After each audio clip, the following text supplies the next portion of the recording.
देखिए हर खबर यहीं पर, सब्सक्राइब कीजिए TV9 भारतवर्ष। अमिताभ बच्चन के कोरोना पॉजिटिव पाए जाने के बाद उनके परिवार के 3 और सदस्य इस वायरस की चपेट में आ गए। बच्चन परिवार के कोरोना की गिरफ्त में आने से पूरा देश चिंतित हो गया, लेकिन फिलहाल अस्पताल से उनकी सेहत को लेकर राहत की खबर आई है। अमिताभ बच्चन और उनके बेटे अभिषेक बच्चन की सेहत स्थिर है। कोरोना के हल्के लक्षण हैं, लेकिन अमिताभ की ज्यादा उम्र की वजह से डॉक्टर थोड़े चिंतित हैं। बच्चन परिवार में कोरोना से जुड़ी 9 बड़ी खबरें, आइए देखते हैं टॉप 9 अमिताभ का हेल्थ बुलेटिन में। कोरोना पॉजिटिव पाए गए बॉलीवुड के महानायक अमिताभ का इलाज मुंबई के नानावती अस्पताल में चल रहा है। फिलहाल उनकी हालत स्थिर बताई जा रही है। अस्पताल की ओर से मेडिकल बुलेटिन का इंतजार है। अमिताभ अस्पताल के आइसोलेशन वार्ड में भर्ती हैं।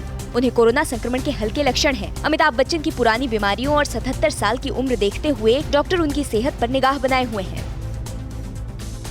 महानायक अमिताभ बच्चन और उनके बेटे अभिषेक बच्चन के अस्पताल में भर्ती होने के बाद दूसरी रिपोर्ट का इंतजार है। पहले टेस्ट में पॉजिटिव आने के बाद बिग बी और अभिषेक बच्चन का RT-PCR टेस्ट किया गया है। आमतौर पर एंटीजन टेस्ट के बाद ही RT-PCR टेस्ट होता है, जिससे किसी शख्स में कोरोना वायरस होने की पुष्टि होती है।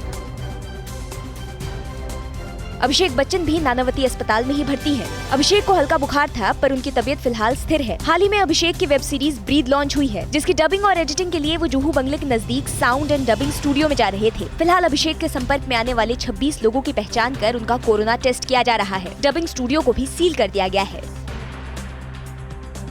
अमिताभ बच्चन और उनके बेटे अभिषेक बच्चन की कोरोना रिपोर्ट पॉजिटिव पाए जाने के बाद परिवार के दूसरे सदस्य भी इसकी चपेट में आ गए हैं। अभिषेक की पत्नी ऐश्वर्या राय के साथ उनकी बेटी आराध्या भी कोरोना पॉजिटिव पाई गई है, जबकि जया बच्चन की रिपोर्ट नेगेटिव आई है। फिलहाल ऐश्वर्या राय अपनी बेटी के साथ घर पर ही है। ऐश्वर्या और आराध्या में कोरोना के कोई लक्षण नहीं दिखे थे। बीएमसी ने बच्चन परिवार के संपर्क में आए लोगों की टेस्टिंग को लेकर चर्चा की है। बीएमसी के मुताबिक बच्चन परिवार के संपर्क में करीब 30 लोग आए हैं, जिनसे वो पिछले 14 दिन में मिले। इस बीच अमिताभ के बंगले में काम करने वाले सभी लोगों की थर्मल स्क्रीनिंग की गई। किसी में भी कोरोना के लक्षण नहीं मिले हैं। अमिताभ बच्चन के घर कोरोना पहुंचने के बाद मुंबई में बीएमसी ने उनके चारों बंगलों को सैनिटाइज किया। बीएमसी की टीम जुहू में उनके जलसा बंगले पर पहुंची और पूरे बंगले को सैनिटाइज किया। इसके साथ ही अमिताभ के दूसरे बंगले प्रतीक्षा, जनक और वत्स को भी सैनिटाइज करने के बाद पूरे इलाके को कंटेनमेंट जोन घोषित कर दिया गया। अमिताभ बच्चन खुद लोगों को कोरोना से बचने की सलाह देते रहे हैं। इसी सिलसिले में कुछ दिन पहले उन्होंने इंस्टाग्राम पे ये संदेश दिया था, जिसमें उन्होंने कहा था, वक्त थोड़ा मुश्किल जरूर है, लेकिन ये भी गुजर जाएगा। महानायक अमिताभ बच्चन के कोरोना पॉजिटिव होने के बाद उनके ससुराल भोपाल में सन्नाटा पसरा है। भोपाल के श्यामला हिल स्थित अंसल अपार्टमेंट में अमिताभ बच्चन की सास इंदिरा भादुड़ी रहती हैं। अमिताभ बच्चन अक्सर अपनी सास का जन्मदिन मनाने यहाँ सपरिवार आते रहे हैं। जया बच्चन इंदिरा भादुड़ी की सबसे बड़ी बेटी हैं। बिग बी पर इस समय करोड़ों का दांव लगा हुआ है। बिग बी के पास अभी कई प्रोजेक्ट्स हैं जो उन्हें पूरे करने हैं।